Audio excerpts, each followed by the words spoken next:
রব বলে, আমার বান্দা গুনাহ তো করেছে ইচ্ছায় অনিচ্ছায়, শয়তানের পাল্লায় পড়ে, অনেক সময় বন্ধুর পাল্লায় পড়ে, অনেক সময় দুনিয়ার ফ্যাশনের পাল্লায় পড়ে করেছে অনেক গুনাহ। 35-40 বছর তো পার হয়েছে। হঠাৎ করে একদিন রাতের বেলা তার ঘুম আসছে না, সে তাকিয়ে আছে, ঘুম আসছে না। এভাবে রাত গভীর হতে হতে তার কেমন জানি অনুভব হলো, আমি তো আমার রবের নিয়ামত খেয়ে রবের সাথে বেঈমানি অনেক করেছি, আমি তো রবের জমিনে থেকে রবের নাফরমানি অনেক করেছি। এইভাবে অনুশোচনা করতে আছে।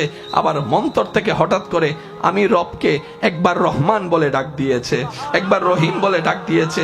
ওই দিন ওর রুমের মধ্যে অনেকে ছিল, সবাই ঘুমন্ত ছিল, কিন্তু আমার বান্দাটা এই নির্ঘুম অবস্থায় রাত পার করতে করতে হঠাৎ করে সে বিছানা থেকে উঠে অজুটা করে যাই নামাজে দাঁড়িয়ে আমি রবের দরবারে নামাজের মাধ্যমে সিজদায় মাথা ঝুঁকাই দিল, সিজদায়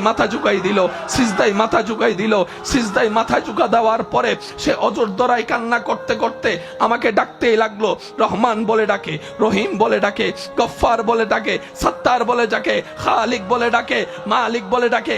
এক পর্যায়ে আমার বান্দা বলে, আল্লাহ গো, তুমি ছাড়া তো আমাকে দয়া করনেওয়ালা কেউ নাই, তুমি ছাড়া তো মাফ করনেওয়ালা কেউ নাই। আল্লাহ, যেই গুনাহ করেছি এই গুনাহ নিয়ে আল্লাহ আমি নিজের কাছে নিজে শর্মিন্দা হয়ে আছি। আমার গুনাহ যদি আমার স্ত্রী জানে আমার সাথে সম্পর্ক রাখবে না, আমার গুনাহ যদি আমার সন্তান জানে আমার সাথে সম্পর্ক রাখবে না। আল্লাহ, তুমি জানার পরও চুপ করে আছো, কাউকে জানতে দাও নাই। কত দয়াবান তুমি, কত সত্তার। বান্দা বলতে আছে, আমার তার ডাকটা শুনতে ভালো লাগছে। সুবহান। আমার বান্দার প্রত্যেকটা ডাক আমার শুনতে ভালো লাগছে, তার কান্নাটা ভালো লাগছে, তার বলাটা এত সুন্দর চমৎকার ছিল, মন থেকে ডাকটা এত প্রিয় ছিল।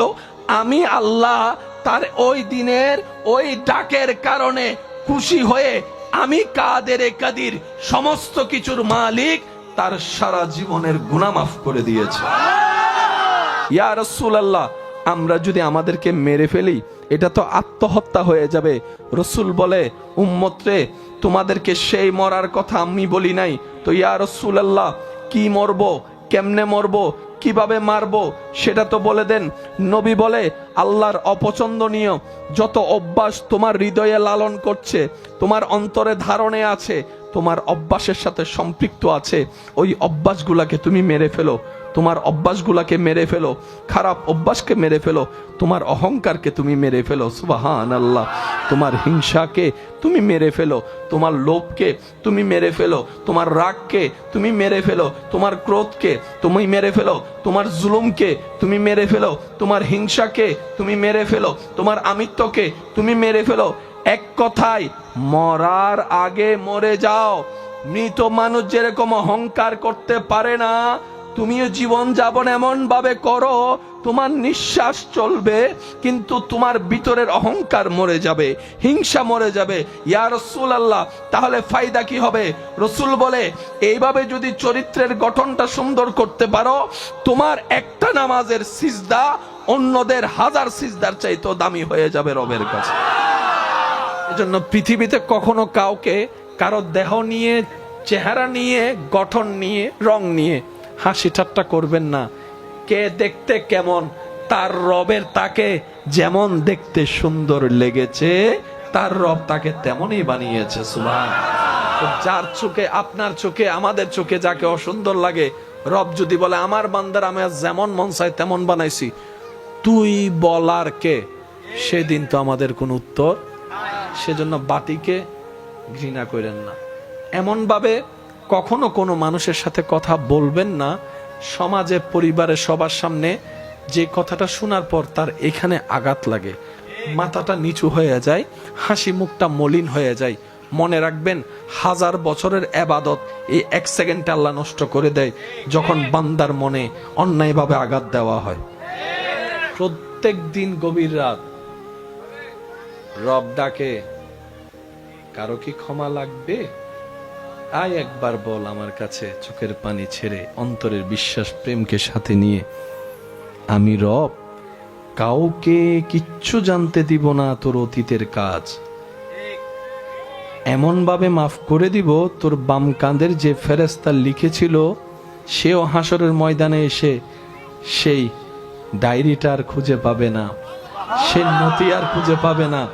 সে খাতা খুলে দেখে বলবে, আমার তো মনে পড়ে এই সালের এত তারিখ সে এই কাজটা করেছে, আমার মনে পড়ে যে আমি লিখেছিলাম। আল্লাহ গো, খাতা তো আছে, পৃষ্ঠা নাম্বারও তো আছে, লেখা তো কিছু আবার পৃষ্ঠা উল্টায় বলে যে আল্লাহ এখানেও লেখা নাই। তাহলে আমি কাতিবিন এত বছর করলামটা কি? হয়তো আমি লিখি নাই, আর আমি লিখলে এখানে থাকবে না, ব্যাপার কি? রব বলে, ফেরেশতা যা দায়িত্ব দিয়েছি যতটুক দিয়েছি তুমি যথেষ্ট দায়িত্ব পালন করেছো, তোমার উপর আমি আল্লাহর কোনো দাবি নাই, তুমি তোমার দায়িত্বে 100% পাস করেছো, তুমি এখান থেকে সরে যাও। ফেরেশতা বলবে যে আল্লাহ সরতে তো পারি, তো এত বছর যে আমি ডিউটিটা করলাম, 50 বছর 60 বছর 70 বছর বসে বসে আমি দিন রাত যে লিখলাম, এটার কি হলো? রব বলে যে ফেরেশতা এইসব বিষয়ে তুমি মাথা ঘামাইও না, এটা আমার এবং আমার বান্দার ব্যাপার, এটা আমি খালেকের ব্যাপার, আমার মখলুকের ব্যাপার, এটা আমার গুনাহগার বান্দার সাথে আমি গফফারের ব্যাপার, এই অসহায় বান্দার সাথে আমি রহমানের ব্যাপার। ফেরেশতা বলে আল্লাহ তারপরও তো একটু শুনতে মন চাই, লিখলাম যাহা গেল কোথায়, লিখেছি যাহা গেল কোথায়?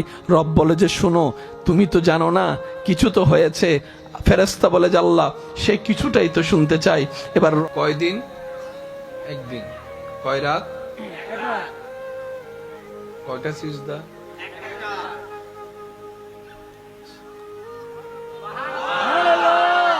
এই স্পেশাল সুযোগ পৃথিবীর বুকে, মাটির উপরে, আসমানের নিচে একমাত্র নবী রহমাতুল্লিল আলামিনের উম্মতরাই পেয়েছে।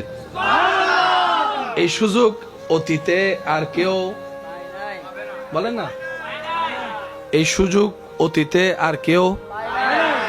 ওনারা 3 বার ওয়ার্নিং পেয়েছে, 1 বার 2 বার 3 বার ওয়ার্নিং মানে নাই। আল্লাহর পক্ষ থেকে কি এসেছে? আযাব। আল্লাহর পক্ষ থেকে কি এসেছে? আর আযাব এসে সবকিছু, কিন্তু আমাদের বেলায় আযাব আসে না, রহমত আসে। আরো জোরে, আমাদের জন্য আল্লাহর পক্ষ থেকে কি আসে? হাজার গুনাহ করার পরেও বলে যে রাতের বেলা বান্দা মাপ চা, আমি মাফ করব, কাউরে জানতে দিব না, কাউরে বুঝতে। বান্দা সুখী যদি হতে চাও, সহজ করে দিলাম সুখটা। আল্লাহ কিভাবে? রব বলে যে যাই পাও, যতটুকুই পাও, যেভাবে পাও, হাসি মুখে আলহামদুলিল্লাহ বলতে থাকো, সুখের ব্যবস্থা আমি রব করেই দিব। যদি তোমার 2টা রুম থাকে, তুমি সেখানে বলো আলহামদুলিল্লাহ, কারণ সুখটা এসির বাতাস দিয়ে আসে না, আমি রবের রহমতের নজর দিয়ে আসে। কখনো যদি মন খারাপ হয়, প্র্যাকটিক্যালি করে দেখতে পারেন, খোলা আকাশের দিকে তাকিয়ে থাকবেন, খোলা আকাশের নিচে গিয়ে আপনি আসমানের দিকে কিছুক্ষণ তাকায় থাকলে দেখবেন আপনার এই ভিতরটার সাথে কেমন জানি একটা, আকাশের সাথে আসমানের সাথে কেমন জানি একটা সম্পর্ক হয়ে যাচ্ছে, এরকম অনুভব হওয়া শুরু করবে। এটা গভীরতা যখন যাবে, তখন দেখবেন আপনার মন আল্লাহর সাথে কথা বলা শুরু করে দিয়েছে। প্রত্যেকটা মানুষই নিজের জীবনে সুন্দরভাবে বাঁচার জন্য মাথার উপর একটা ছাদ খুঁজে। যার ছাদ আছে, ছাদ অনুযায়ী এক একজনের ভাব এক এক রকম, কিন্তু একটু ঠান্ডা মাথায় চিন্তা করলে দেখা যায় আমাদের রব আমাদের সবার জন্য একটা বিশাল ছাদের ব্যবস্থা করে দিয়েছেন। ধনীদের ছাদ নির্দিষ্ট সীমায় সীমাবদ্ধ, গরিবদের ছাদ সারা পৃথিবী জুড়ে আছে। কারো থাকার জায়গা নির্দিষ্ট, আর যারা গরিব অসহায় আমাদের মতো, যেখানে রাত সেখানে গাইত। কিন্তু বাস্তবতা খুঁজলে দেখা যায় এসির রুমে থাকা ঘুমন্ত ব্যক্তির চাইতো অনেক গুণ বেশি প্রশান্তির ঘুম এই খোলা আকাশের ছাদের নিচে থাকা আল্লাহর বান্দা যারা আছেন তাদের ঘুমটাই একটু বেশি শান্তির হয়। ছাদের নিচে যারা থাকে রোদের কোনো ভয় নাই, বৃষ্টির কোনো চিন্তা, কিন্তু যারা খোলা আকাশের নিচে থাকে তাদের রোদকেও সাফার করতে হয়, বৃষ্টির সাথেও মোলাকাত করতে হয়, আবার মাঝে মধ্যে দমকা হাওয়া বিজলির সাথেও তাদের একটু সাক্ষাৎ হয়ে যায়। কিন্তু বাস্তবতার জীবনে সুখের যে সন্ধানে আপনি আমি তালাশ করি, আমাদের বেশিরভাগ মানুষের মাথায় বসে আছে সুখ। হয়তো ঘরের মাথার উপর যদি একটা ঢালাই করে ছাদ দিতে পারি, সুখটা হয়তো আমার হয়ে যাবে। কথা বলেন ঠিক কিনা? অনেকের ধারণা ছাদ তো দিয়েছি, চতুর্দিকে একটু দেওয়ালটা যদি তুলে দিতে পারি, রুমগুলা যদি একটু বড় করতে পারি, সুখটা হয়তো আমার হবে। এখন এখানের মধ্যে ভিন্নতা আছে। 2 রুমওয়ালা 4 রুমওয়ালাকে দেখে মন খারাপ করে আছে, 4 রুমওয়ালা 3 তলার মানুষের বাসিন্দাকে দেখে মন খারাপ করে আছে। মানুষ যা পায় সেটা নিয়ে শুকরিয়া আমরা করতে জানি না, আমরা সব সময় আরো বেশিটা চাই, বেশিটা চাই। এই বেশি চাইতে চাইতে আমাদের আর সুখী হওয়ার, সুখটা অনুভব করার আর সুযোগ হয় না। কথা বলেন ঠিক না? আল্লাহ তাআলা আমাদেরকে একটা ফর্মুলা দিয়েছেন। নবীজির একটা পছন্দনীয় কাজ ছিলেন খোলা আকাশের নিচে বসা। আমাদের নবীজির একটা পছন্দনীয় কাজ খোলা আকাশের নিচে বসা। আমাদের মন অনেক ছোট, দেহটা অনেক ছোট, আমাদের দেহ কি অনেক ছোট, কিন্তু আকাশ বলেন না, আকাশ। কিন্তু আল্লাহ মানুষের অন্তরে এমন একটা মন দিয়েছেন, সিনার মধ্যে এমন একটা মন দিয়েছেন মানুষের, যে সিনার ভিতরে এরকম বড় বড় অনেক আকাশ পর্যন্ত হারিয়ে যাবে। সুবহানাল্লাহ। এই আকাশের চাইতে অনেক গুণ বিশাল আল্লাহ বান্দার মন বানিয়েছেন। নবী রহমতুল্লিল আলামিন প্রায় সময় আকাশের দিকে তাকায় থাকতেন। আকাশের দিকে তাকায় থাকাও সুন্নত। হজের কার্যক্রম যারা করেছেন তারা দেখেছেন, যারা করবেন তারা দেখবেন, হজের কার্যক্রমের ভিতর একটা চ্যাপ্টার আছে মুজদালিফা, যেখানে খোলা আকাশকে ছাদ বানিয়ে, জমিনকে বিছানা বানিয়ে, কোটিপতি গরিব, শিক্ষিত আমার মতো মূর্খ, সুন্দর কালা, মোটা চিকুন, 10 তলাওয়ালা টিনওয়ালা, টিনওয়ালা মাটির ঘরওয়ালা, সবাই এক ছাদের নিচে। ছাদটা হচ্ছে আকাশ, বিছানা হচ্ছে জমিন। কম্পালসারি মুজদালিফায় রাত অতিবাহিত করতেই হবে, করতেই হবে, করতেই হবে। এই দৃশ্যটা যারা ক্যামেরা কিংবা ভিডিওর মাধ্যমে যখন উপর থেকে শুট নেয়, সব সাদা কাপড়ওয়ালা, মনে হয় যেন মুর্দার, যারা কাফন পরা মুর্দার, সব মুর্দার শুয়ে আছে। কাছে গেলে দেখা যায় ওই সাদা কাপড়ওয়ালা একজনে বসে জিকির করছে, একজনে সিজদায় আছে, একজনে হাঁটতে আছে, একজনে রুকুতে আছে। দূর থেকে দেখলে সবাই মরা, কাছ থেকে গেলে সবাই জিন্দা। ইয়া রব, মামলা তো বুঝলাম না। রব বলে আমার নবীর থেকে জিজ্ঞেস করো। এবার নবীর দরবারে গেলাম, নবী বলে কামিয়াব যদি হতে চাও, মুতু কাবলা আন তামুতু। মানুষের কাছে সবচাইতে দামি জায়গার নাম, মুসলমানদের কাছে সবচাইতে দামি জায়গার নাম। এই সিনার মধ্যে আছে বিশ্বাস, এই সিনার মধ্যে থাকে প্রেম, এই সিনার ভিতরে থাকে একটা গোপন শক্তি। কথা বলেন ঠিক কিনা? এই সিনার ভিতরে আছে কলবের মতো স্টেশন। সুবহানাল্লাহ বলবেন না? যে স্টেশনের সাথে সরাসরি রবের সাথে যোগাযোগ হওয়ার সুযোগ হয়। ইসলামের মেইন বেস আদব মোহাব্বত, বিশ্বাস। যার যত গাঢ় হবে, লেভেল হাই হবে, তার ছোট্ট ছোট্ট ইবাদত ঠিক তত দ্রুত পরিমাণে কবুলিয়ত পর্যন্ত পৌঁছায় যাবে। সুবহানাল্লাহ। মুমিন বান্দাদের জন্য আল্লাহর দেওয়া নিয়ামতের মধ্যে একটা অন্যতম নিয়ামত হচ্ছে মুমিন বান্দার জানাজায় যারা নামাজ পড়বে আল্লাহ তাআলা সব নামাজিকে মাফ করে দেন। তো কে মুমিন, কে রবের বন্ধু আমরা তো আর চিনিও না, জানিও না। সেজন্য সুযোগ পাইলেই, এটা তো আর 10 ঘন্টার বিষয় না, ঠিক আছে না ভাই? সুন্দর আদবের সাথে যাবেন, আদবের সাথে নামাজ পড়বেন, আদবের সাথে সমস্ত কিছু শেষ করে পারলে জানাজাটা একটু আগায় দিবেন। আর একটু যদি পারেন কবর পর্যন্ত যাবেন, আর একটু যদি পারেন কবরের স্থানে দাফন করাটা একটু সাথে থাকবেন, আর একটু যদি সময় পারেন মাটিটা দেওয়ার চেষ্টা করুন, আর একটু যদি সময় পারেন একটু জিয়ারতটা করে তার পক্ষ হয়ে রবের কাছে একটু মাপ চাওয়ার চেষ্টা করবেন। যাই করবেন কোনো না কোনো ভাবে আল্লাহ তাআলা তার 10 গুণ আপনার জীবনে ফিরিয়ে দিবেই, এটাই রব্বুল আলামিনের ওয়াদা আছে। বিয়ের সময় দুলা থাকে পিছনে, সামনে থাকে, বলেন না, সামনে থাকে।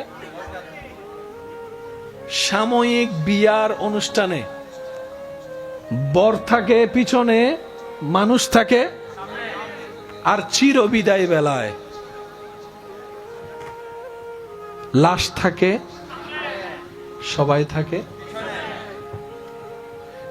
দুনিয়ার সেই অনুষ্ঠানে যেই দিন যার বিয়ে হয় সেদিনের জন্য চিফ গেস্ট হচ্ছেন উনি।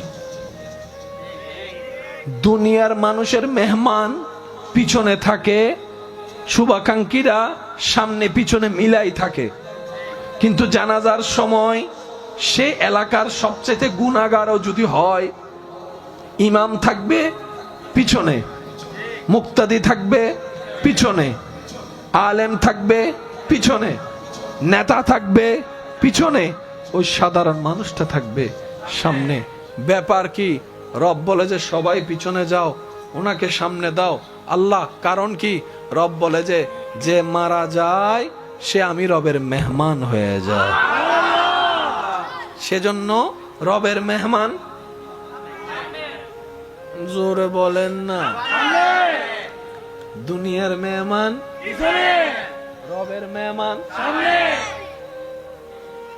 এমন ইজ্জত পৃথিবীতে যাওয়ার বেলায় অন্য কোন ধর্মর ব্যাপার আমরা বলতে চাই না, কিন্তু আমাদের ইসলাম যা দিয়েছেন, সুবহানাল্লাহ বলেন না রে ভাই। এই যাত্রা দেখে একজন সমাজের চোখে, দুনিয়ার চোখে নিম্ন শ্রেণীর শব্দ যেটা থাকে, ইসলাম সেটাকে পর্যন্ত ভ্যানিশ করে দিয়ে সম্মান দান করে দিয়েছে। আমরা যখন আম্মার পেটে ছিলাম ওইটাকে বলা হয় রেহেম।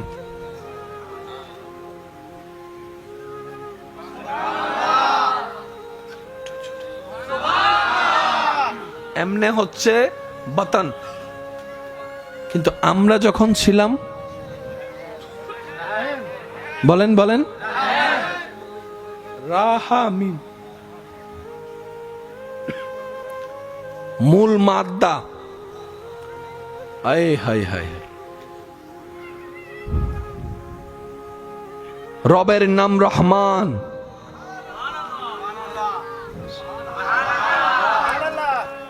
আমাদের রবের নাম রহিম। মায়ের পেটকে বলা হয় রেহেম। আমি সবার একটু মনোযোগ চাইবো, গলা এবং আওয়াজ কথা বলতে না পারে, কারণ অনেক সময় শব্দ 19-20 হতেই পারে। মনোযোগ আছে? কেউ কাউকে ব্যথা দিলে ভালোবাসে নাকি ঘৃণা করে? কেউ কাউকে কষ্ট দিলে ভালোবাসে না ঘৃণা করে? কেউ যদি কাউকে ঘুমাতে না দেয়,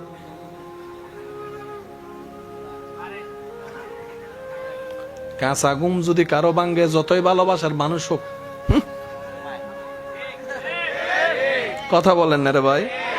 মাত্র ঘুমটা চোখটা লেগে আসলো, তখন যদি ভালোবাসার মানুষ যাইয়া যদি আপনাকে ডেকে দেয়, তখন আর ভালোবাসা ভালোবাসা কিচ্ছু নেই, আগে নাক ফুড়ো।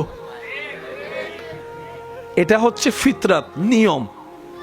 আর এই নিয়মটা কি একজনের জন্য না, সবার জন্য?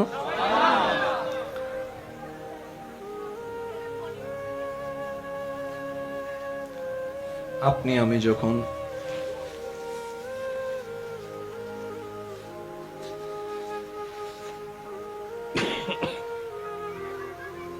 আমি যখন আল্লাহর হুকুমে নিজ নিজ আম্মার পেটে আসলাম, সে আসার লক্ষণ প্রকাশে আমার আম্মা, আপনার আম্মা বমি বমি ভাব অনুভব করতে লাগলো।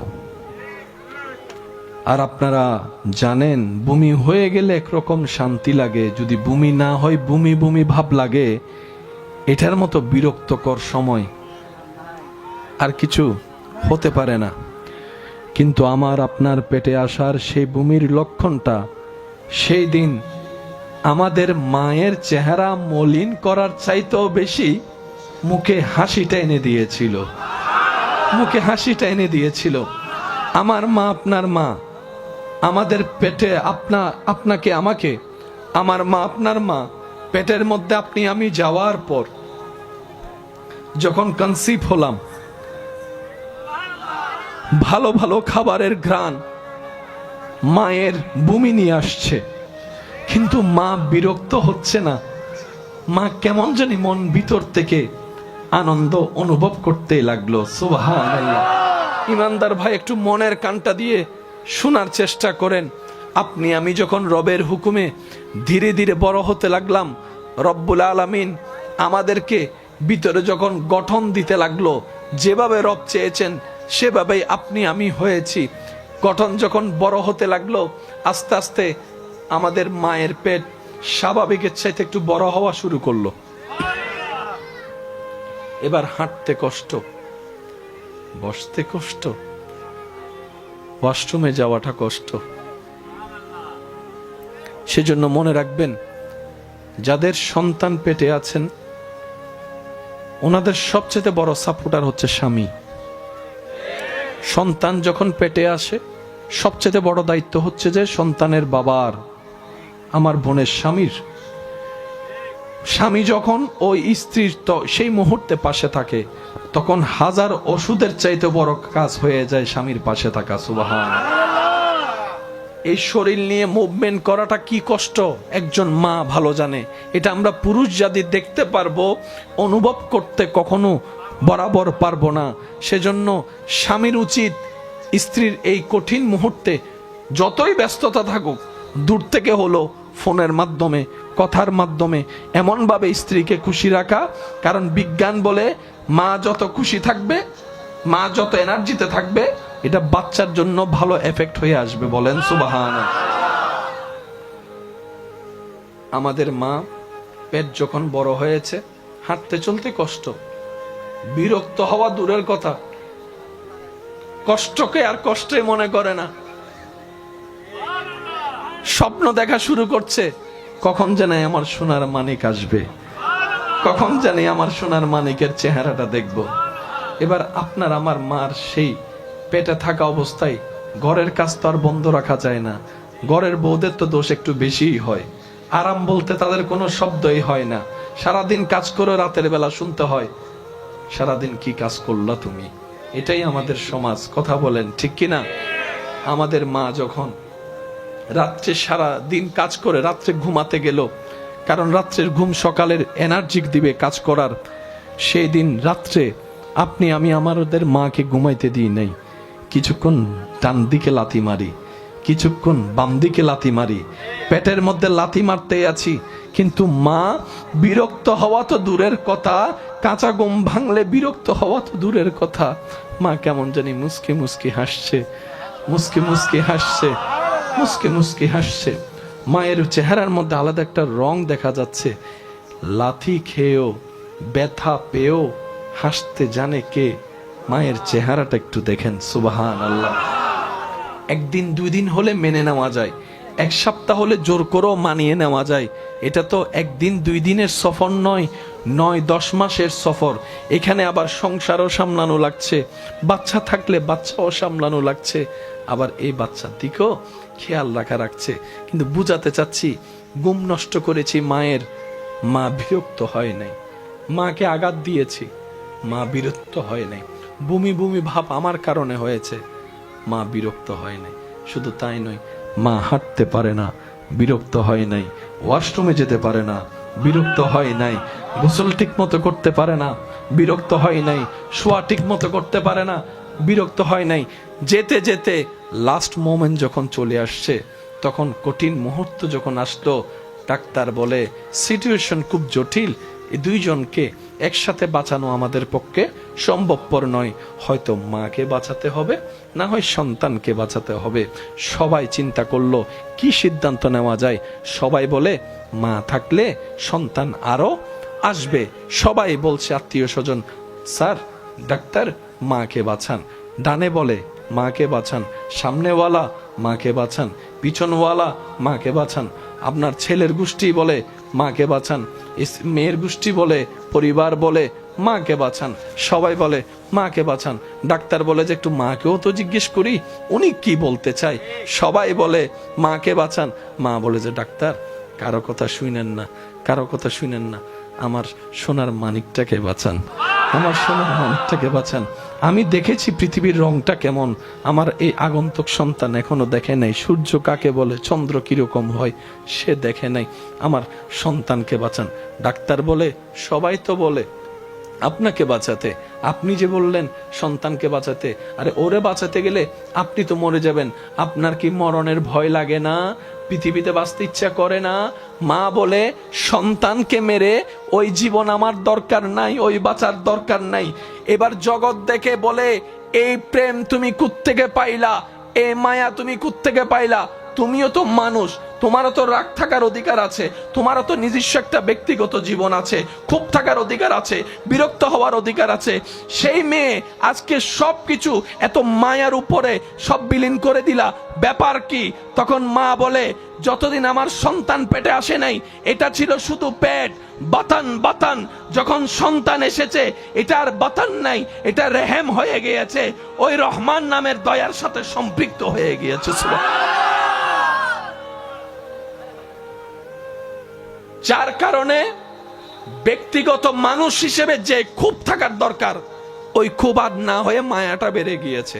রাগের জায়গায় মায়া বেড়ে গিয়েছে, শাসনের জায়গায় মায়া বেড়ে গিয়েছে। আমার ভাইয়ের আওয়াজ দিয়ে বলেন, একজন মানুষের যখন পৃথিবীতে কোথাও জায়গার থাকা হয় না, কেউ যখন আশ্রয় দেয় না, হাজার দোষ করলে সবাই বের করে দেয়, তখনও রাতে 3টা বাজে যে দরজা খুলে বসে থাকে ওনার নাম কি? আরো জোরে বলেন। আমাদের ভুলের জন্য আমাদের মা সবসময় বকা শুনতে হয়, সবার, কম বেশি সবার। বাবারা বকে, ভুল করি আমরা, বকা শুনে মা, ফেল করি আমরা, বকা শুনে, বলেন না ভাইয়া, বকা শুনে মা ঘর থেকে বের করে দেয়। ঘর থেকে বের করে দেয় কে? রাতে 3টা বাজে দরজা খুলে দেয়,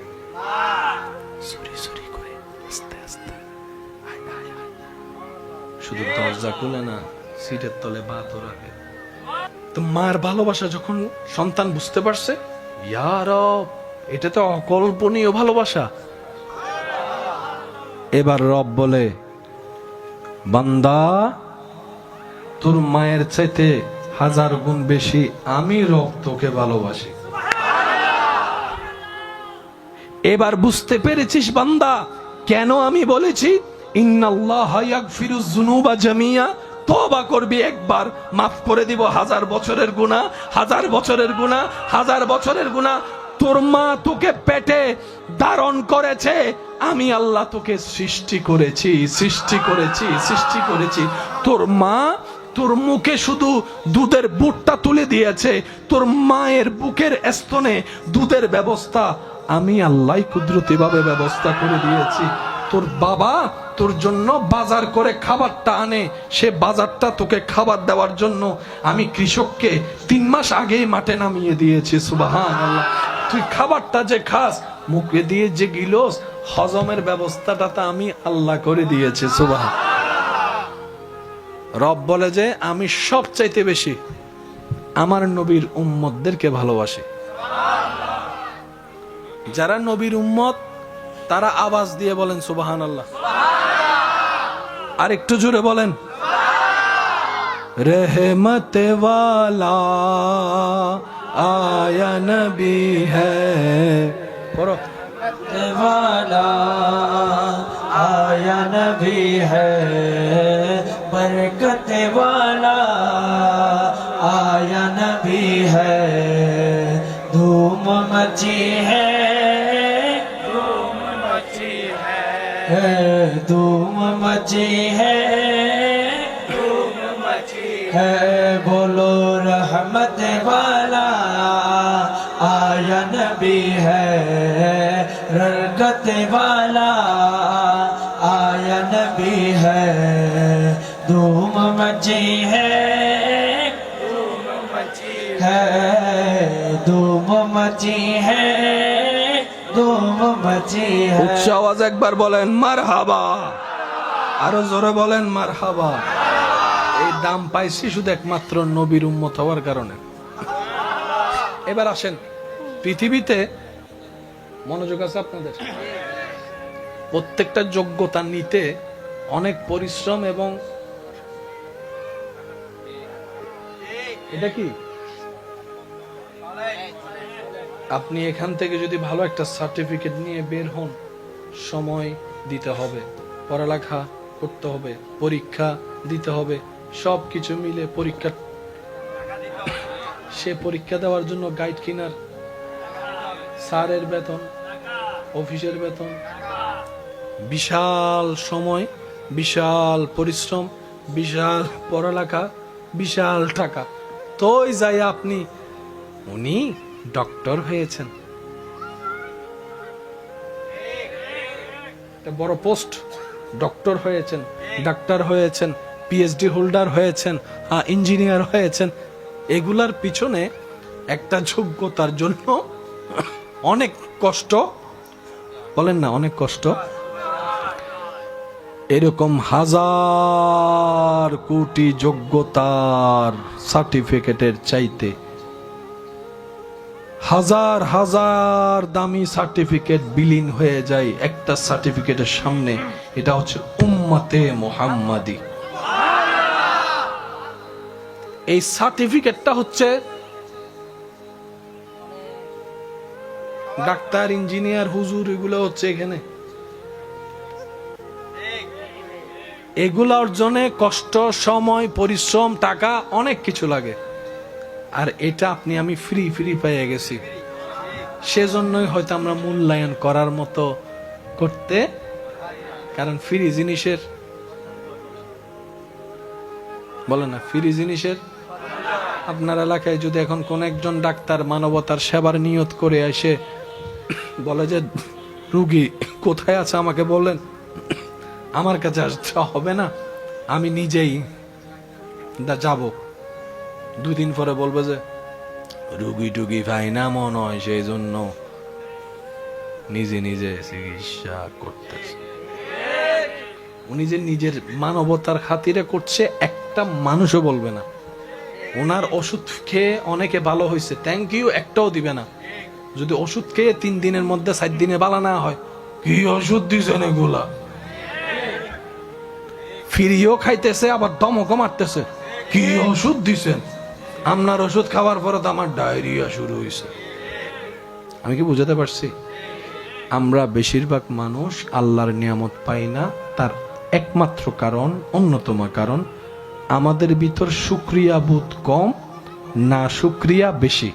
এক কথায় প্রশংসা উৎসাহ কম, বদনাম গীবত নামানোর চিন্তা বেশি।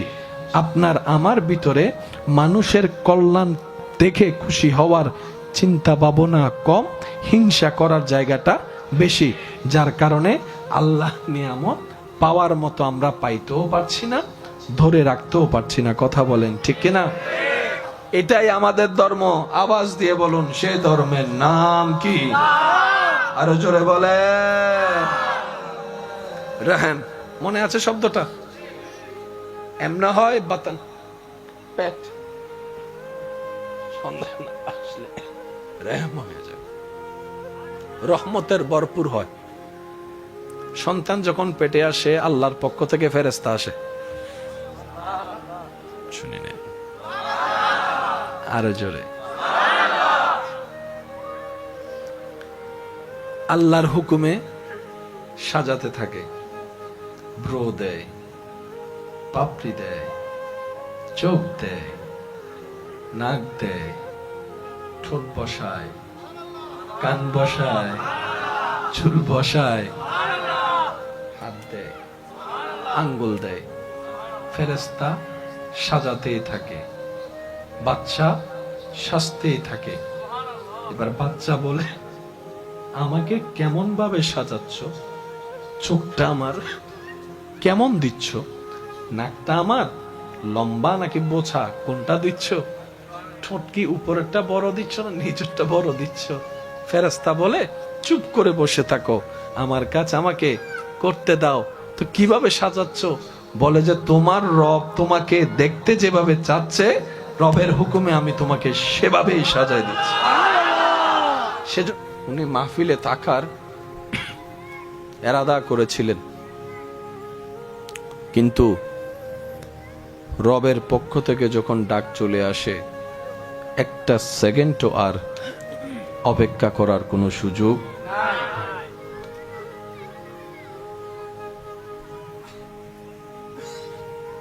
অত্র মাহফিল কমিটি আল্লাহ পাকের রহমতে আপন আপন জায়গা থেকে চেষ্টা করে প্রত্যেক বছরের ন্যায় এই বছরও মাহফিলকে সাজানোর চেষ্টা করেছে। আল্লাহ যতটুকু তৌফিক দিয়েছেন আমরা এসেছি। রব্বুল আলামিন আমাদের সকলের হাজিরিকে কবুল আর মঞ্জুর করুক, আমিন। তো যেহেতু আমি অসুস্থ আছি, আপনাদের কাছে একটু নিবেদন রাখবো, আল্লাহ তাআলা আমাকে যতক্ষণ সময় একটু বলার সুযোগ দিবেন, এই সময়টুকু সবাই একটু মনের কান দিয়ে শোনার চেষ্টা করবেন। সবাই বলি ইনশাআল্লাহ। আর আমাকে একটু আওয়াজ দিয়ে সহযোগিতা করতে হবে। যারা যারা করতে রাজি আছে একবার বলেন মারহাবা। কানটা একটু ওদিকে ঘুরে দেন।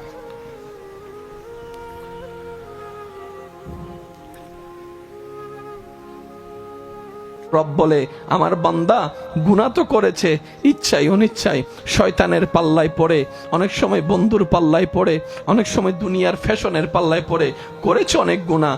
35-40 বছর তো পার হয়েছে।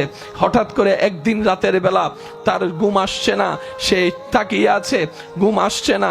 এভাবে রাত গভীর হতে হতে তার কেমন জানি অনুভব হলো, আমি তো আমার রবের নিয়ামত খেয়ে রবের সাথে বেঈমানি অনেক করেছি, আমি তো রবের জমিনে থেকে রবের নাফরমানি অনেক করেছি। এইভাবে অনুশোচনা করতে আছে। আবার মন্তর থেকে হঠাৎ করে আমি রবকে একবার রহমান বলে ডাক দিয়েছে, একবার রহিম বলে ডাক দিয়েছে। ওই দিন ওর রুমের মধ্যে অনেকে ছিল, সবাই ঘুমন্ত ছিল, কিন্তু আমার বান্দাটা এই নির্গুম অবস্থায় রাত পার করতে করতে হঠাৎ করে সে বিছানা থেকে উঠে অজুটা করে যাই নামাজে দাঁড়িয়ে আমি রবের দরবারে নামাজের মাধ্যমে সিজদায় মাথা ঝুঁকাই দিল, সিজদায় মাথা ঝুঁকা দেওয়ার পরে সে অজর দরাই কান্না করতে করতে আমাকে ডাকতেই লাগলো। রহমান বলে ডাকে, রহিম বলে ডাকে, গফফার বলে ডাকে, সত্তার বলে ডাকে, খালিক বলে ডাকে, মালিক বলে ডাকে। এক পর্যায়ে আমার বান্দা বলে, আল্লাহ গো, তুমি ছাড়া তো আমাকে দয়া করনেওয়ালা কেউ নাই, তুমি ছাড়া তো মাফ করনেওয়ালা কেউ নাই। আল্লাহ, যেই গুনাহ করেছি এই গুনাহ নিয়ে আল্লাহ আমি নিজের কাছে নিজে শর্মিন্দা হয়ে আছি।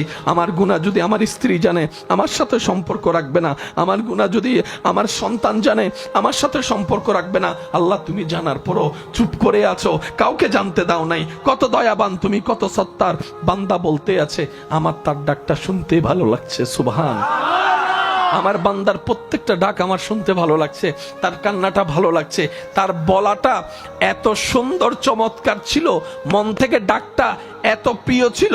আমি আল্লাহ তার ওই দিনের ওই ডাকের কারণে খুশি হয়ে আমি কাদের কাদির সমস্ত কিছুর মালিক তার সারা জীবনের গুনাহ মাফ করে দিয়েছে।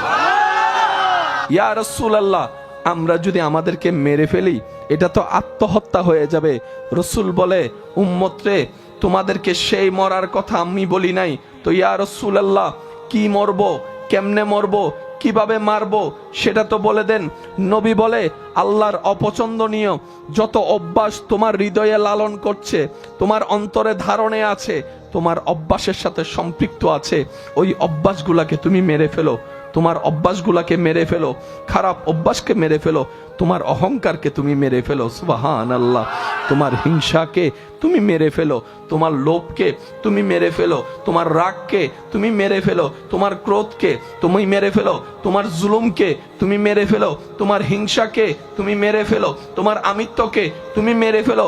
এক কথায়, মরার আগে মরে যাও। মৃত মানুষ যেরকম অহংকার করতে পারে না, তুমিও জীবন যাপন এমন ভাবে করো তোমার নিঃশ্বাস চলবে কিন্তু তোমার ভিতরের অহংকার মরে যাবে, হিংসা মরে যাবে। ইয়া রাসূলুল্লাহ, তাহলে ফায়দা কি হবে? রসুল বলে, এইভাবে যদি চরিত্রের গঠনটা সুন্দর করতে পারো, তোমার একটা নামাজের সিজদা অন্যদের 1000 সিজদার চাইতেও দামি হয়ে যাবে রবের কাছে। এজন্য পৃথিবীতে কখনো কাউকে কারো দেহ নিয়ে, চেহারা নিয়ে, গঠন নিয়ে, রং নিয়ে হাসি ঠাট্টা করবেন না। কে দেখতে কেমন, তার রবের তাকে যেমন দেখতে সুন্দর লেগেছে, তার রব তাকে তেমনই বানিয়েছে। সুবহানাল্লাহ। যার চোখে, আপনার চোখে, আমাদের চোখে যাকে অসুন্দর লাগে, রব যদি বলে, আমার বান্দার আমি যেমন মন চাই তেমন বানাইছি, তুই বলার কে? সেদিন তো আমাদের কোন উত্তর। সেজন্য বাতিকে ঘৃণা করেন না। এমন ভাবে কখনো কোনো মানুষের সাথে কথা বলবেন না, সমাজে, পরিবারে, সবার সামনে যে কথাটা শোনার পর তার এখানে আঘাত লাগে, মাথাটা নিচু হয়ে যায়, হাসি মুখটা মলিন হয়ে যায়। মনে রাখবেন, 1000 বছরের ইবাদত এই 1 সেকেন্ডে আল্লাহ নষ্ট করে দেয় যখন বান্দার মনে অন্যায়ভাবে আঘাত দেওয়া হয়। প্রত্যেক দিন গভীর রাত রব ডাকে, কারো কি ক্ষমা লাগবে? আয় একবার বল আমার কাছে, চোখের পানি ছেড়ে, অন্তরের বিশ্বাস প্রেমকে সাথে নিয়ে, আমি রব, কাউকে কিচ্ছু জানতে দিব না তোর অতীতের কাজ। এমন ভাবে মাফ করে দিব, তোর বাম কাঁধের যে ফেরেশতা লিখেছিল সেও হাসরের ময়দানে এসে সেই ডায়েরিটা আর খুঁজে পাবে না, সে নথি আর খুঁজে পাবে না। সে খাতা খুলে দেখে বলবে, আমার তো মনে পড়ে এই সালের এত তারিখ সে এই কাজটা করেছে, আমার মনে পড়ে যে আমি লিখেছিলাম। আল্লাহ গো, খাতা তো আছে, পৃষ্ঠা নাম্বারও তো আছে, লেখা তো কিছু, লেখা তো কিছু, লেখা তো কিছু। আবার পৃষ্ঠা উল্টায় বলে, আল্লাহ এখানেও লেখা নাই। তাহলে আমি কাতিবিন এত বছর করলামটা কি? হয়তো আমি লিখি নাই, আর আমি লিখলে এখানে থাকবে না, ব্যাপার কি? রব বলে, ফেরেশতা, যা দায়িত্ব দিয়েছি, যতটুক দিয়েছি, তুমি যথেষ্ট দায়িত্ব পালন করেছো। তোমার উপর আমি আল্লাহর কোনো দাবি নাই, তুমি তোমার দায়িত্বে 100% পাস করেছো, তুমি এখান থেকে সরে যাও। ফেরেশতা বলবে যে, আল্লাহ সরতে তো পারি, তো এত বছর যে আমি ডিউটিটা করলাম, 50 বছর, 60 বছর, 70 বছর বসে বসে আমি দিন রাত যে লিখলাম, এটার কি হলো? রব বলে যে, ফেরেশতা, এই সব বিষয়ে তুমি মাথা ঘামাইও না, এটা আমার এবং আমার বান্দার ব্যাপার, আমার এবং আমার বান্দার ব্যাপার। এটা আমি খালেকের ব্যাপার, আমার মখলুকের ব্যাপার। এটা আমার গুনাহগার বান্দার সাথে আমি গফফারের ব্যাপার, এই অসহায় বান্দার সাথে আমি রহমানের ব্যাপার। ফেরেশতা বলে, আল্লাহ তারপরও তো একটু শুনতে মন চাই, লিখলাম যাহা গেল কোথায়, লিখেছি যাহা গেল কোথায়? রব বলে যে, শুনো, তুমি তো জানো না, কিছু তো হয়েছে। ফেরেশতা বলে যে, আল্লাহ সেই কিছুটাই তো শুনতে চাই। এবার কয়দিন? একদিন। কয় রাত? কয়টা সিজদা?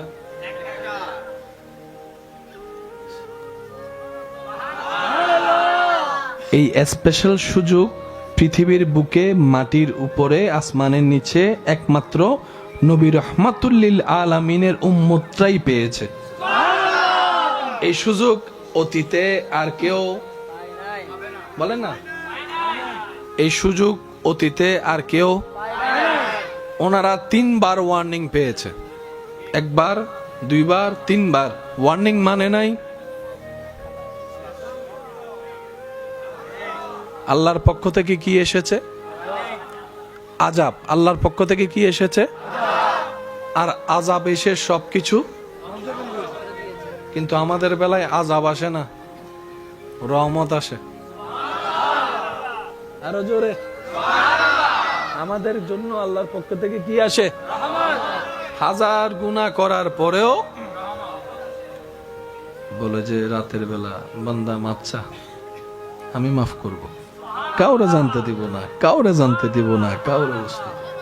বান্দা সুখী যদি হতে চাও, সহজ করে দিলাম সুখটা। আল্লাহ কিভাবে? রব বলে যে যাই পাও, যতটুকুই পাও, যেভাবে পাও, হাসি মুখে আলহামদুলিল্লাহ বলতে থাকো, সুখের ব্যবস্থা আমি রব করেই দিব। যদি তোমার 2টা রুম থাকে, তুমি সেখানে বলো আলহামদুলিল্লাহ, কারণ সুখটা এসির বাতাস দিয়ে আসে না, আমি রবের রহমতের নজর দিয়ে আসে। কখনো যদি মন খারাপ হয়, প্র্যাকটিক্যালি করে দেখতে পারেন, খোলা আকাশের দিকে তাকিয়ে থাকবেন, খোলা আকাশের নিচে গিয়ে আপনি আসমানের দিকে কিছুক্ষণ তাকায় থাকলে দেখবেন আপনার এই ভিতরটার সাথে কেমন জানি একটা, আকাশের সাথে আসমানের সাথে কেমন জানি একটা সম্পর্ক হয়ে যাচ্ছে, এরকম অনুভব হওয়া শুরু করবে। এটা গভীরতা যখন যাবে, তখন দেখবেন আপনার মন আল্লাহর সাথে কথা বলা শুরু করে দিয়েছে। প্রত্যেকটা মানুষই নিজের জীবনে সুন্দরভাবে বাঁচার জন্য মাথার উপর একটা ছাদ খুঁজে। যার ছাদ আছে, ছাদ অনুযায়ী এক একজনের ভাব এক এক রকম, কিন্তু একটু ঠান্ডা মাথায় চিন্তা করলে দেখা যায় আমাদের রব আমাদের সবার জন্য একটা বিশাল ছাদের ব্যবস্থা করে দিয়েছেন। ধনীদের ছাদ নির্দিষ্ট সীমায় সীমাবদ্ধ, গরিবদের ছাদ সারা পৃথিবী জুড়ে আছে। কারো থাকার জায়গা নির্দিষ্ট, আর যারা গরিব অসহায় আমাদের মতো, যেখানে রাত সেখানে গাইত। কিন্তু বাস্তবতা খুঁজলে দেখা যায় এসির রুমে থাকা ঘুমন্ত ব্যক্তির চাইতো অনেক গুণ বেশি প্রশান্তির ঘুম এই খোলা আকাশের ছাদের নিচে থাকা আল্লাহর বান্দা যারা আছেন, তাদের ঘুমটাই একটু বেশি শান্তির হয়। ছাদের নিচে যারা থাকে, রোদের কোনো ভয় নাই, বৃষ্টির কোনো চিন্তা, কিন্তু যারা খোলা আকাশের নিচে থাকে তাদের রোদকেও সাফার করতে হয়, বৃষ্টির সাথেও মোলাকাত করতে হয়, আবার মাঝে মধ্যে দমকা হাওয়া বিজলির সাথেও তাদের একটু সাক্ষাৎ হয়ে যায়।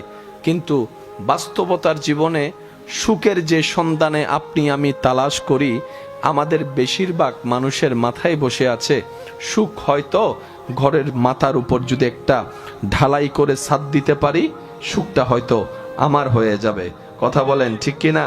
অনেকের ধারণা ছাদ তো দিয়েছি, চতুর্দিকে একটু দেওয়ালটা যদি তুলে দিতে পারি, রুমগুলা যদি একটু বড় করতে পারি, সুখটা হয়তো আমার হবে। এখন এখানের মধ্যে ভিন্নতা আছে।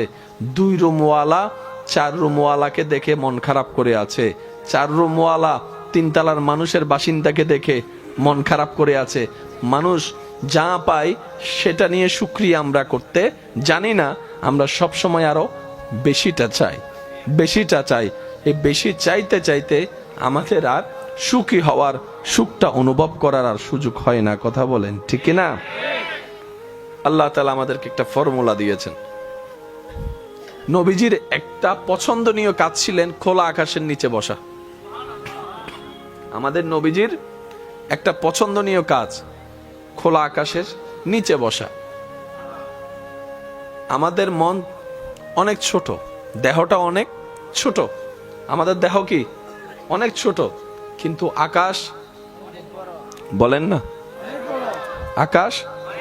কিন্তু আল্লাহ মানুষের অন্তরে এমন একটা মন দিয়েছেন, সিনার মধ্যে এমন একটা মন দিয়েছেন মানুষের, যে সিনার ভিতরে এরকম বড় বড় অনেক আকাশ পর্যন্ত হারিয়ে যাবে।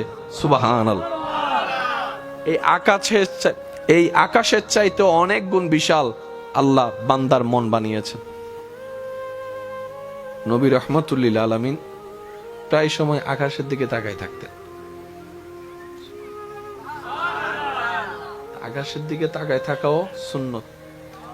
হজের কার্যক্রম যারা করেছেন তারা দেখেছেন, যারা করবেন তারা দেখবেন হজের কার্যক্রমের ভিতর একটা চ্যাপ্টার আছে মুজদালিফা, যেখানে খোলা আকাশকে ছাদ বানিয়ে, জমিনকে বিছানা বানিয়ে, কোটিপতি গরিব, শিক্ষিত আমার মতো মূর্খ, সুন্দর কালা, মোটা চিকুন,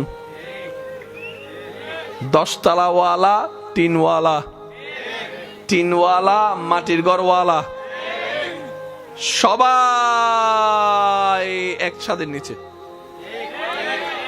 ছাদটা হচ্ছে আকাশ, বিছানা হচ্ছে জমিন। কম্পালসারি মুজদালিফায় রাত অতিবাহিত করতেই হবে, করতেই হবে, করতেই হবে।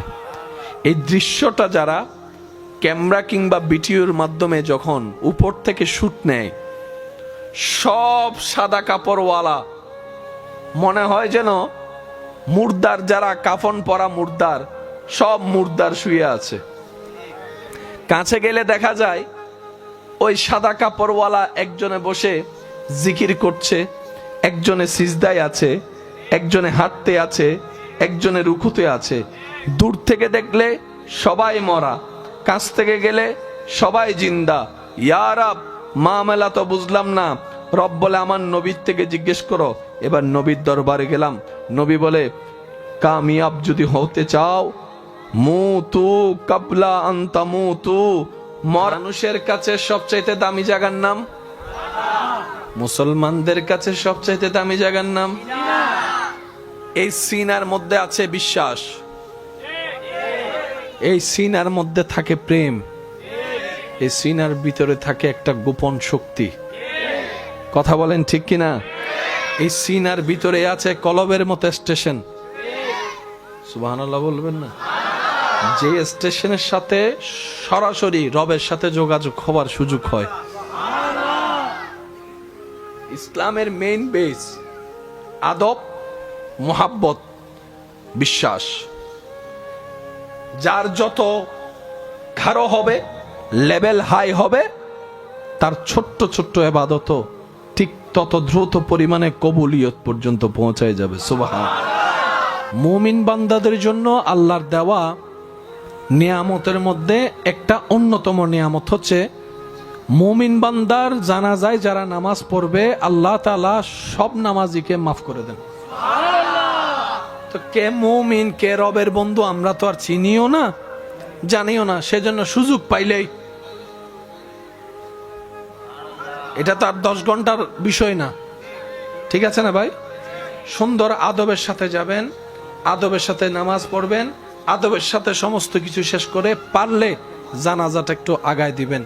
আর একটু যদি পারেন কবর পর্যন্ত যাবেন, আর একটু যদি পারেন কবরের স্থানে দাফন করাটা একটু সাথে থাকবেন, আর একটু যদি সময় পারেন মাটিটা দেওয়ার চেষ্টা করুন, আর একটু যদি সময় পারেন একটু জিয়ারতটা করে তার পক্ষ হয়ে রবের কাছে একটু মাপ চাওয়ার চেষ্টা করবেন। যাই করবেন কোনো না কোনো ভাবে আল্লাহ তাআলা তার 10 গুণ আপনার জীবনে ফিরিয়ে দিবেই। এটাই রব্বুল আলামিনের ওয়াদা। বিয়ের সময় দুলা থাকে পিছনে, সামনে থাকে, বলেন না, সামনে থাকে।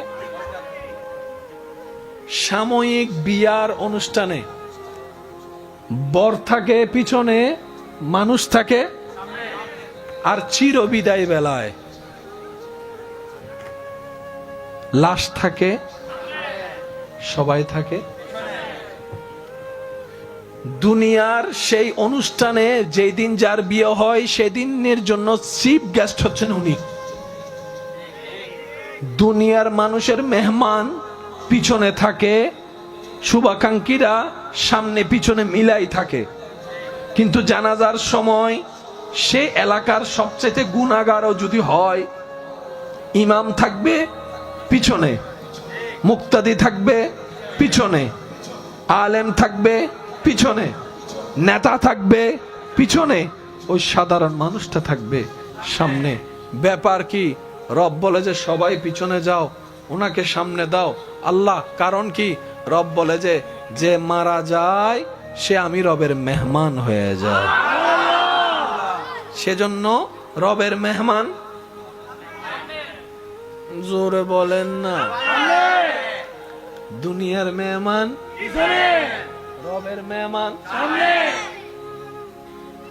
এমন ইজ্জত পৃথিবীতে যাওয়ার বেলায় অন্য কোন ধর্মর ব্যাপার আমরা বলতে চাই না, কিন্তু আমাদের ইসলাম যা দিয়েছেন, সুবহানাল্লাহ বলেন না রে ভাই। এই যাত্রা দেখে একজন সমাজের চোখে, দুনিয়ার চোখে নিম্ন শ্রেণীর শব্দ যেটা থাকে, ইসলাম সেটাকে পর্যন্ত ভ্যানিশ করে দিয়ে সম্মান দান করে দিয়েছে। আমরা যখন আম্মার পেটে ছিলাম, ওইটাকে বলা হয় রেহেম।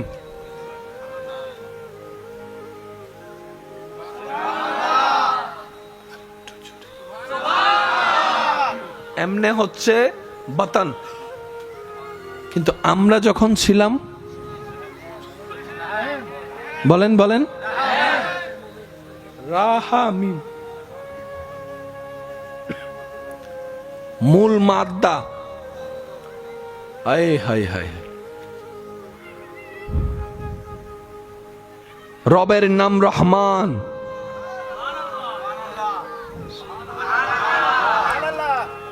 আমাদের রবের নাম রহিম।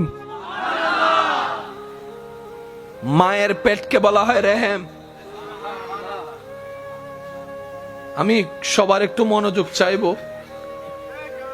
গলা এবং আওয়াজ কথা বলতে না পারে, কারণ অনেক সময় শব্দ 19-20 হতেই পারে। মনোযোগ আছে? কেউ কাউকে ব্যথা দিলে ভালোবাসে নাকি ঘৃণা করে? কেউ কাউকে কষ্ট দিলে ভালোবাসে না ঘৃণা করে? কেউ যদি কাউকে ঘুমাতে না দেয়,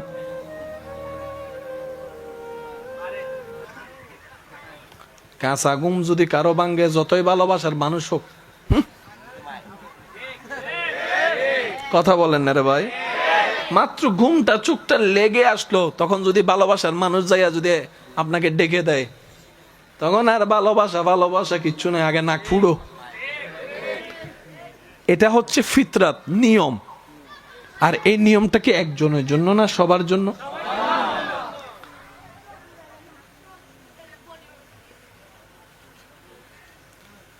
আপনি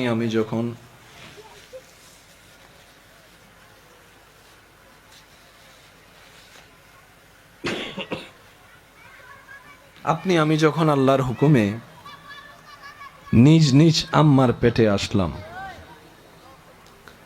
সে আসার লক্ষণ প্রকাশে আমার আম্মা, আপনার আম্মা বমি বমি ভাব অনুভব করতে লাগলো। আর আপনারা জানেন, বমি হয়ে গেলে একরকম শান্তি লাগে, যদি বমি না হয় বমি বমি ভাব লাগে। এটার মতো বিরক্তকর সময় আর কিছু হতে পারে না। কিন্তু আমার আপনার পেটে আসার সেই বমির লক্ষণটা সেই দিন আমাদের মায়ের চেহারা মলিন করার চাইতেও বেশি মুখে হাসিটা এনে দিয়েছিল, মুখে হাসিটা এনে দিয়েছিল। আমার মা, আপনার মা, আমাদের পেটে আপনাকে আমাকে, আমার মা আপনার মা পেটের মধ্যে আপনি আমি যাওয়ার পর যখন কনসিভ হলাম, ভালো ভালো খাবারের ঘ্রাণ মায়ের বমি নিয়ে আসছে, কিন্তু মা বিরক্ত হচ্ছে না। মা কেমন জানি মন ভিতর থেকে আনন্দ অনুভব করতে লাগলো। সুবহানাল্লাহ। ইমানদার ভাই, একটু মনের কানটা দিয়ে শোনার চেষ্টা করেন। আপনি আমি যখন রবের হুকুমে ধীরে ধীরে বড় হতে লাগলাম, রব্বুল আলামিন আমাদেরকে ভিতরে যখন গঠন দিতে লাগলো, যেভাবে রব চেয়েছেন সেভাবেই আপনি আমি হয়েছি। গঠন যখন বড় হতে লাগলো, আস্তে আস্তে আমাদের মায়ের পেট স্বাভাবিকের চাইতে একটু বড় হওয়া শুরু করলো। এবার হাঁটতে কষ্ট, বসতে কষ্ট, ওয়াশরুমে যাওয়াটা কষ্ট। সেজন্য মনে রাখবেন, যাদের সন্তান পেটে আছেন ওনাদের সবচেয়ে বড় সাপোর্টার হচ্ছে স্বামী। সন্তান যখন পেটে আসে সবচেয়ে বড় দায়িত্ব হচ্ছে যে সন্তানের বাবার, আমার বোনের স্বামীর। স্বামী যখন ওই স্ত্রীর তো সেই মুহূর্তে পাশে থাকে, তখন হাজার ওষুধের চাইতে বড় কাজ হয়ে যায় স্বামীর পাশে থাকা। সুবহানাল্লাহ।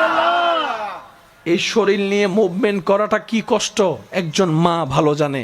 এটা আমরা পুরুষ জাতি দেখতে পারবো, অনুভব করতে কখনো বরাবর পারবো না। সেজন্য স্বামীর উচিত স্ত্রীর এই কঠিন মুহূর্তে যতই ব্যস্ততা থাকুক, দূর থেকে হলো ফোনের মাধ্যমে, কথার মাধ্যমে এমনভাবে স্ত্রীকে খুশি রাখা। কারণ বিজ্ঞান বলে মা যত খুশি থাকবে, মা যত এনার্জিতে থাকবে, এটা বাচ্চার জন্য ভালো এফেক্ট হয়ে আসবে। বলেন সুবহানাল্লাহ। আমাদের মা পেট যখন বড় হয়েছে, হাঁটতে চলতে কষ্ট, বিরক্ত হওয়া দূরের কথা, কষ্টকে আর কষ্টে মনে করে না।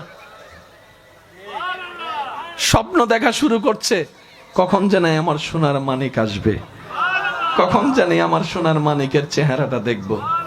এবার আপনার আমার মার সেই পেটে থাকা অবস্থায় ঘরের কাজ তো আর বন্ধ রাখা যায় না। ঘরের বউদের তো দোষ একটু বেশিই হয়। আরাম বলতে তাদের কোনো শব্দই হয় না। সারাদিন কাজ করে রাতের বেলা শুনতে হয়, সারাদিন কি কাজ করলা তুমি। এটাই আমাদের সমাজ। কথা বলেন ঠিক কিনা?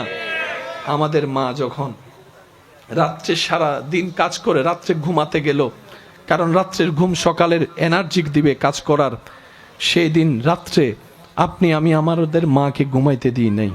কিছুক্ষণ ডান দিকে লাথি মারি, কিছুক্ষণ বাম দিকে লাথি মারি, পেটের মধ্যে লাথি মারতে আছি। কিন্তু মা বিরক্ত হওয়া তো দূরের কথা, কাঁচা ঘুম ভাঙলে বিরক্ত হওয়া তো দূরের কথা। মা কেমন জানি মুস্কি মুস্কি হাসছে, মুস্কি মুস্কি হাসছে, মুস্কি মুস্কি হাসছে। মায়ের চেহারার মধ্যে আলাদা একটা রং দেখা যাচ্ছে। লাথি খেয়েও, ব্যথা পেয়েও হাসতে জানে কে? মায়ের চেহারাটা একটু দেখেন। সুবহানাল্লাহ। একদিন দুই দিন হলে মেনে নেওয়া যায়, এক সপ্তাহ হলে জোর করেও মানিয়ে নেওয়া যায়। এটা তো একদিন দুই দিনের সফর নয়, 9-10 মাসের সফর।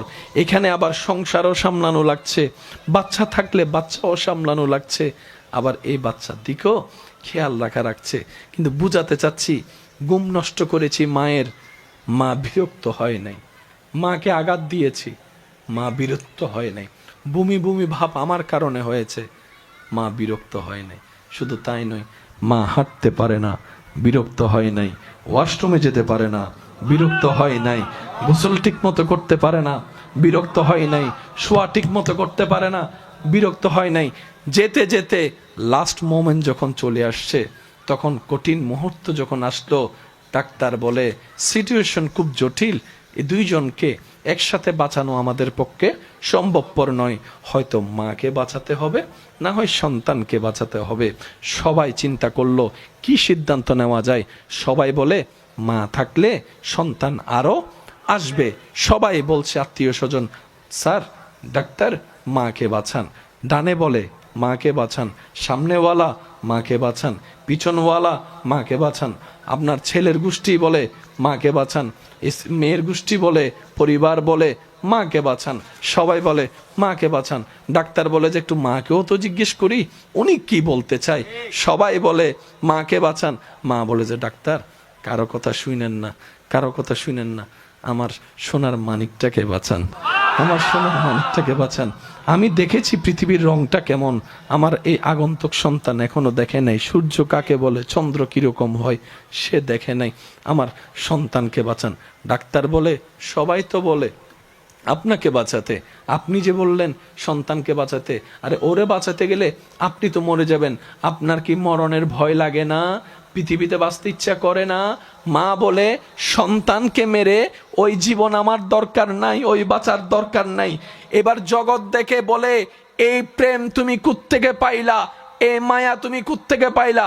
তুমিও তো মানুষ, তোমারও তো রাগ থাকার অধিকার আছে, তোমারও তো নিজস্ব একটা ব্যক্তিগত জীবন আছে, ক্ষোভ থাকার অধিকার আছে, বিরক্ত হওয়ার অধিকার আছে।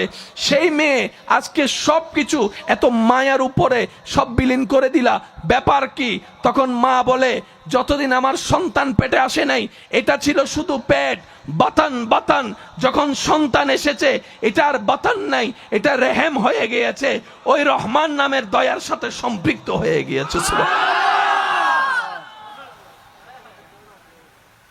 যার কারণে ব্যক্তিগত মানুষ হিসেবে যে ক্ষোভ থাকার দরকার, ওই ক্ষোভ আর না হয়ে মায়াটা বেড়ে গিয়েছে, রাগের জায়গায় মায়া বেড়ে গিয়েছে, শাসনের জায়গায় মায়া বেড়ে গিয়েছে। আমার ভাইয়ের আওয়াজ দিয়ে বলেন, একজন মানুষের যখন পৃথিবীতে কোথাও জায়গার থাকা হয় না, কেউ যখন আশ্রয় দেয় না, হাজার দোষ করলে সবাই বের করে দেয়, তখনও রাতে 3টা বাজে যে দরজা খুলে বসে থাকে ওনার নাম কি? আরো জোরে বলেন। আমাদের ভুলের জন্য আমাদের মা সবসময় বকা শুনতে হয়, সবার, কম বেশি সবার। বাবারা বকে, ভুল করি আমরা, বকা শুনে মা, ফেল করি আমরা, বকা শুনে, বলেন না ভাইয়া, বকা শুনে মা ঘর থেকে বের করে দেয়। ঘর থেকে বের করে দেয় কে? রাতে 3টা বাজে দরজা খুলে দেয়, সুরি সুরি করে আস্তে আস্তে, শুধু দরজা খুলে না, সিটের তলে বাতও রাখে। তো মার ভালোবাসা যখন সন্তান বুঝতে পারছে, ইয়া রব, এটা তো অকল্পনীয় ভালোবাসা। এবার রব বলে, বান্দা, তোর মায়ের চাইতে 1000 গুণ বেশি আমি রব তোকে ভালোবাসি। এবার বুঝতে পেরেছিস বান্দা, কেন আমি বলেছি ইন্নাল্লাহা ইয়াগফিরুয যুনুবা জামিয়া, তওবা করবি একবার, মাফ করে দিব 1000 বছরের গুনাহ, 1000 বছরের গুনাহ, 1000 বছরের গুনাহ। তোর মা তোকে পেটে ধারণ করেছে, আমি আল্লাহ তোকে সৃষ্টি করেছি, সৃষ্টি করেছি, সৃষ্টি করেছি। তোর মা তোর মুখে শুধু দুধের বুটটা তুলে দিয়েছে, তোর মায়ের বুকের স্তনে দুধের ব্যবস্থা আমি আল্লাহ কুদরতি ভাবে ব্যবস্থা করে দিয়েছি। তোর বাবা তোর জন্য বাজার করে খাবারটা আনে, সে বাজারটা তোকে খাবার দেওয়ার জন্য আমি কৃষককে 3 মাস আগেই মাঠে নামিয়ে দিয়েছি। সুবহানাল্লাহ। তুই খাবারটা যে খাস, মুখে দিয়ে যে গিলোস, হজমের ব্যবস্থাটা তা আমি আল্লাহ করে দিয়েছি। সুবহান। রব বলে যে আমি সবচাইতে বেশি আমার নবীর উম্মতদেরকে ভালোবাসি। যারা নবীর উম্মত তারা আওয়াজ দিয়ে বলেন সুবহানাল্লাহ। আর একটু জোরে বলেন, रहमत वाला आया नबी है, पढ़ो, वाला आया नबी है, बरकत वाला आया नबी है, धूम मची है, धूम मची है, धूम मची है, है, बोलो रहमत वाला आया नबी है, बरकत वाला आया नबी है, धूम मची है, धूम मची है, धूम मची है, धूम मची है। উচ্চ আওয়াজ একবার বলেন মারহাবা, আরো জোরে বলেন মারহাবা। এই দাম পাইছি শুধু একমাত্র নবীর উম্মত হওয়ার কারণে। এবার আসেন, পৃথিবীতে মনোযোগ আছে আপনাদের, প্রত্যেকটা যোগ্যতা নিতে অনেক পরিশ্রম এবং এটা কি আপনি এখান থেকে যদি ভালো একটা সার্টিফিকেট নিয়ে বের হন, সময় দিতে হবে, পড়ালেখা করতে হবে, পরীক্ষা দিতে হবে, সব কিছু মিলে পরীক্ষা,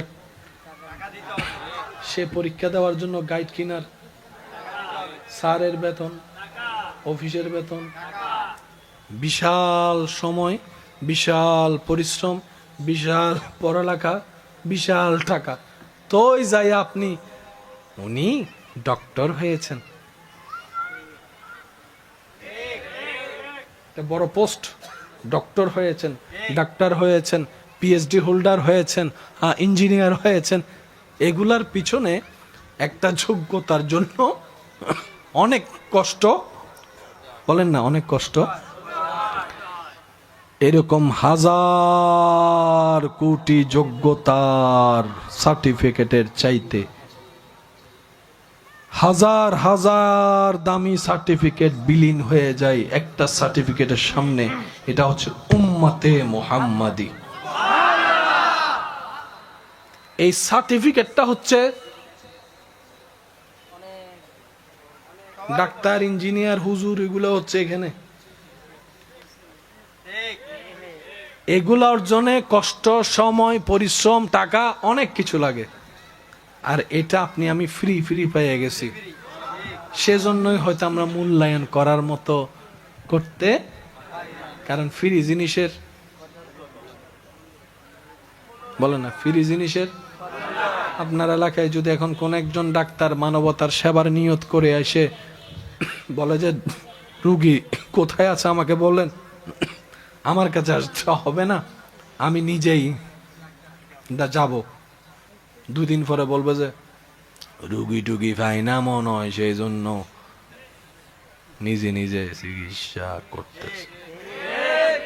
উনি যে নিজের মানবতার খাতিরে করছে একটা মানুষও বলবে না। ওনার ওষুধ খেয়ে অনেকে ভালো হয়েছে, থ্যাংক ইউ একটাও দিবে না। যদি ওষুধ খেয়ে 3 দিনের মধ্যে 4 দিনে ভালো না হয়, কি ওষুধ দিছেন এগুলা, ফিরিও খাইতেছে আবার দমকও মারতেছে, কি ওষুধ দিছেন, আপনার ওষুধ খাওয়ার পরে তো আমার ডায়রিয়া শুরু হয়েছে। আমি কি বুঝাতে পারছি? আমরা বেশিরভাগ মানুষ আল্লাহর নিয়ামত পাই না, তার একমাত্র কারণ, অন্যতম কারণ, আমাদের ভিতর শুকরিয়া বোধ কম, না শুকরিয়া বেশি।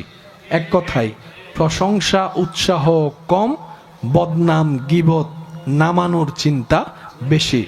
আপনার আমার ভিতরে মানুষের কল্যাণ দেখে খুশি হওয়ার চিন্তা ভাবনা কম, হিংসা করার জায়গাটা বেশি, যার কারণে আল্লাহ নিয়ামত পাওয়ার মতো আমরা পাইতেও পারছি না, ধরে রাখতেও পারছি না। কথা বলেন ঠিক কিনা? এটাই আমাদের ধর্ম। আওয়াজ দিয়ে বলুন, সে ধর্মের নাম কি? আরো জোরে বলে রহম। মনে আছে শব্দটা? এমনা হয় বাতান পেট, সন্দেহ না আসলে রহম হয়ে যায়, রহমতের ভরপুর হয়। সন্তান যখন পেটে আসে আল্লাহর পক্ষ থেকে ফেরেশতা আসে, শুনি নেই আরো জোরে, আল্লাহর হুকুমে সাজাতে থাকে, ব্রো দেয়, পাপড়ি দেয়, চোখ দেয়, নাক দেয়, ঠোঁট বসায়, কান বসায়, চুল বসায়, হাত দেয়, আঙ্গুল দেয়। ফেরেশতা সাজাতেই থাকে, বাচ্চা সাজতেই থাকে। এবার বাচ্চা বলে, আমাকে কেমন ভাবে সাজাচ্ছ, চোখটা আমার কেমন দিচ্ছ, নাকটা আমার লম্বা নাকি বোঝা, কোনটা দিচ্ছ, ঠোঁট কি উপরেরটা বড় দিচ্ছ না নিচেরটা বড় দিচ্ছ?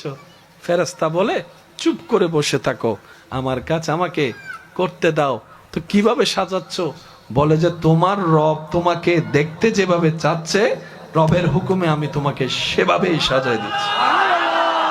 সেজন্য উনি মাহফিলে থাকার এরাদা করেছিলেন, কিন্তু রবের পক্ষ থেকে যখন ডাক চলে আসে, একটা সেকেন্ডও আর অপেক্ষা করার কোনো সুযোগ।